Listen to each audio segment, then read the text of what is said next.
Social మీడియాలో కానీ అంతా కూడా రూమర్స్ వినిపిస్తున్నాయి. పెద్దవాళ్ళు ఫోన్ చేశారని, హెల్ప్ చేశారని. అసలు నిజంగా ఏదైనా హెల్ప్ అందిందంటారా? లేదండి, పెద్దవాళ్ళకి పెద్ద అమౌంట్ ఏం రాలేదు. టీఏ మాట్లాడి మీరు కిడ్నీ సంపాదించుకొని మేము డాక్టర్ ఖర్చులు మేము పెట్టుకుంటాము అని చెప్పడం జరిగింది. కానీ ఎవరు మాత్రం అందుకు అంటే ఒకవేళ పెద్దగా ఎవరైనా హెల్ప్ చేస్తుంటే సార్ గారు మనకు ఉండేవాళ్ళు అనుకోవచ్చు. అంటే ఆయన డ్రింకింగ్ కూడా కొంచెం కంట్రోల్ చేసుకోలేదని కూడా అంటున్నారు. అంటే ఇంకా అతనికి ఇక నాది అయిపోయింది అని తెలిసిన తర్వాతనే ఇంకా అసలు పచ్చిపులుసు తినేవాడు.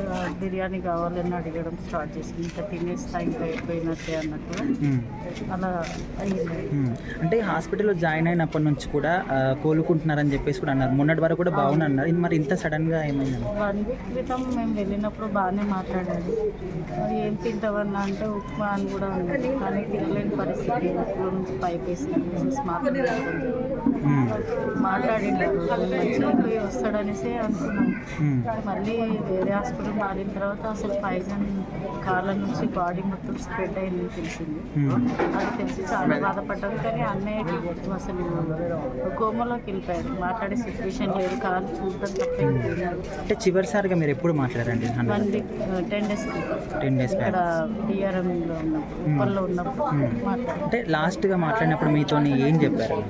ఏం తింటామంటే ఉప్మా కావాలన్నాడు. వద్దు ఎక్కడ ఉంది పిలువు అని. అంటే మేడం ఇప్పుడు అన్నగారితో అనుబంధం కావచ్చు, ఇప్పుడు సినిమా వాళ్ళు మీ అందరూ కూడా చాలా జాగ్రత్తగా చూసుకునేవాడు. ఏది తెచ్చినా కూడా అందరికీ అసమానంగా తీసుకొచ్చేవాడని.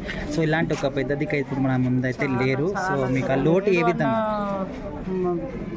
జీర్ణించుకోలేకపోతున్నాం మేము అసలు. ఎందుకంటే మాకు కనీసం వచ్చి నిలబడ్డా కూడా ఎంత హ్యాపీగా ఉండేది. మాకు అన్నాడు అనే ధైర్యం ఉండేది.